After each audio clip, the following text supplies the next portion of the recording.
Hello friends, today we are going to discuss about the remaining theory of retiring or death of a partner.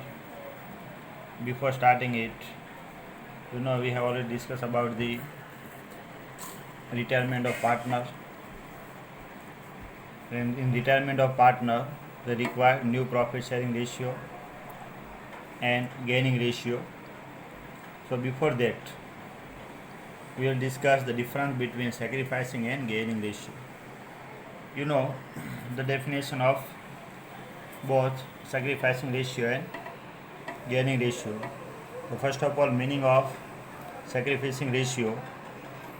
So it is the ratio in which all partners sacrifice their share of profit in favor of a new partner. So this is the definition of sacrificing ratio.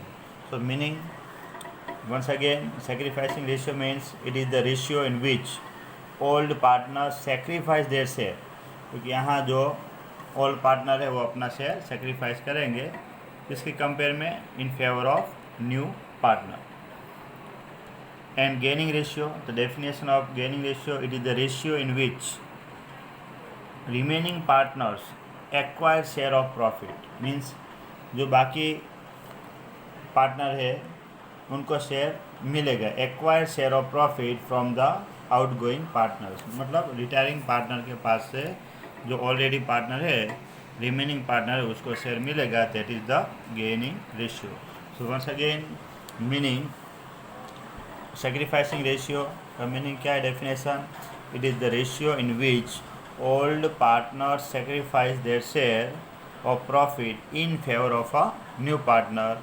And gaining ratio, its definition, तो it is the ratio in which remaining partner acquire share of profit from the retired partner. मतलब retired partner जो हो रहा है उसके पास से जो मिलेगा उसको गेन होगा. और सेक्रीफाइस रेशियो में अगर कोई नया पार्टनर आ रहा है तो ऑल पार्टनर को इतना सेक्रीफाइस करना पड़ेगा. तो simple meaning, the need, why do we need sacrifice ratio and gaining ratio? So sacrifice ratio, it is used during admission of a partner. Sacrifice ratio, it is used during admission of a partner. And gaining ratio, it is required at the time of retirement of a partner. क्या याद रखना है कि sacrifice ratio कब ज़रूरत पड़ेगी? जब कोई एडमिशन ऑफ पार्टनर है तब. And gaining ratio required at the time of retirement or death of a partner. Now purpose. What is the purpose to find sacrifice ratio? So it is computed to find out the amount of premium or goodwill to be paid to all partner. तो भाई कितनी goodwill all partner को paid करनी है? Paid to the old partner by the new partner. New partner जो goodwill ला रहा है उसमें से कितनी अमाउंट वो ऑल पार्टनर को देगा, वो कॉम्पीट करने के लिए रिक्वायरमेंट होगी. और गेनिंग रेशियो की किस पर्पज़ के लिए हम फाइंड आउट करते हैं गेनिंग रेशियो? तो it is computed to find out the amount given to retire partner. जो पार्टनर रिटायर हो रहा है उसको जो अमाउंट देनी है उसके लिए फाइंड होता है gaining ratio. And for calculation, for calculation, तो formula of sacrifice ratio. So formula of sacrifice ratio, तो sacrifice ratio is equal to all share minus new share. And formula of gaining ratio, so gaining ratio is equal to new share minus old share. So this is the difference between sacrifice ratio and gaining ratio. And already we have discussed at the time of retirement what are the different journal entry and what treatment should be there.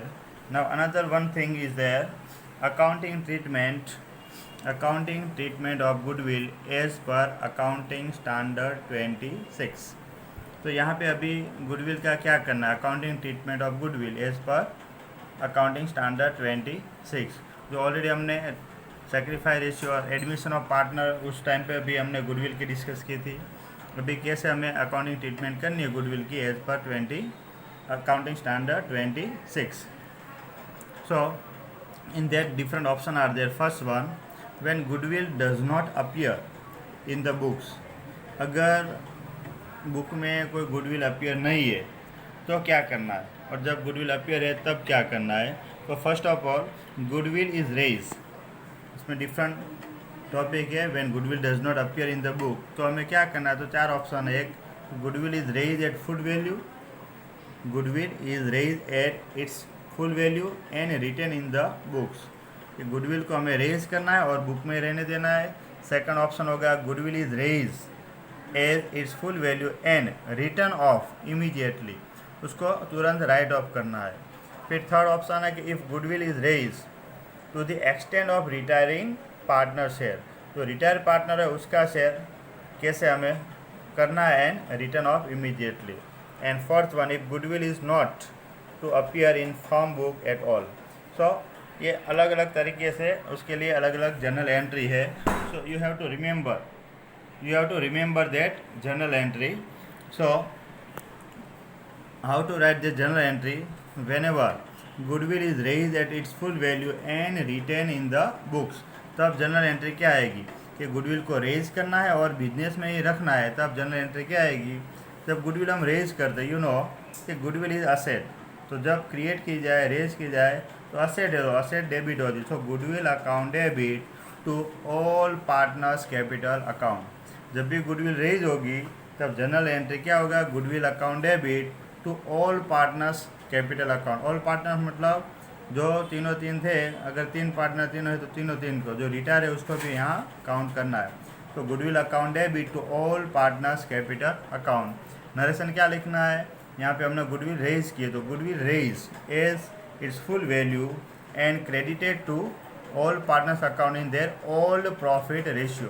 तो यहाँ all profit sharing ratio में उसको हम credit करेंगे ना। Second option, goodwill is raise at its full value, मतलब raise तो करना है एंड रिटर्न ऑफ इमीडिएटली। उसमें क्या था, हमने raise and written in the book, यहाँ पे राइट ऑफ करना है, राइट ऑफ इमीडिएटली।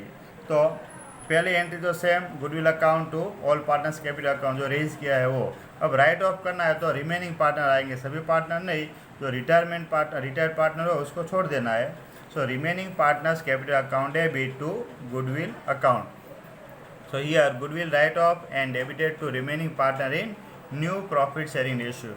यहाँ पे new profit sharing ratio में उसको write off करना है। Now third one, if goodwill is raised to the extent of retiring partner share, मतलब सिर्फ रिटायर पार्टनर का शेयर है उससे ही हमें रेज करना है, तो कैसे करना हो, राइट ऑफ इमीडिएटली। तो गुडविल अकाउंट डेबिट टू, अभी सिर्फ वो रिटायर पार्टनर का ही लिखना है, इसके लिए goodwill account debit to retiring partners capital account, मतलब गुडविल में जो रिटायर पार्टनर का जो शेयर है उतना ही लिखना है हमें यहाँ। सपोज 30,000 है और रिटायर पार्टनर का शेयर 1/3 है, तो यहाँ अमाउंट हम लिखेंगे 10,000, क्योंकि 30,000 इंटू 1/3, सो 10,000। तो goodwill account debit to retiring partners capital account and write off जब करना है तब remaining partners capital account debit to goodwill account, this will be in gaining ratio, क्योंकि हमें ये गेनिंग रेशियो में उसको डिस्ट्रीब्यूट करना है। And last one, if goodwill is not to appear in the firm's book, firm की book में उसको अपीयर नहीं करना है, तो हमें कैसे करना है, वहाँ गुडविल कोई वर्ड्स ही नहीं आए, क्योंकि अपीयर नहीं करना है, बैलेंस शीट में शो नहीं करना है, इसका मतलब रिमेनिंग पार्टनर वो शेयर ले जाएंगे। So remaining partners capital account debit to retire partners capital account, remaining partners capital account debit to retired partners capital account. This is also in gaining ratio. So at the time of retiring partner share, we write in gaining ratio. So this is the treatment, accounting treatment of goodwill. So you have to remember this कि accounting treatment of goodwill उसमें main है first, when goodwill does not appear in the book, book में appear नहीं है तब क्या करना चाहिए, 4 ऑप्शन याद रखना है। Goodwill is raised at its full value and retained in the book. Second one, goodwill is raised at its full value and written off immediately. Third, if goodwill is raised at the extent of retiring partner share and write off immediately. And D, if goodwill is not to appear in the book at all. So this is the accounting treatment for goodwill as per accounting standard 26. So you have to remember this point and also remember this journal entry So this type of sum for explaining this accounting treatment for goodwill. So to clarify this, I will do one sum of this accounting treatment of goodwill, so you can easily understand how to record this journal entry. So I hope you have understand, but you have to revise this theory and journal entry, then only you are able to understand the sum. Thank you.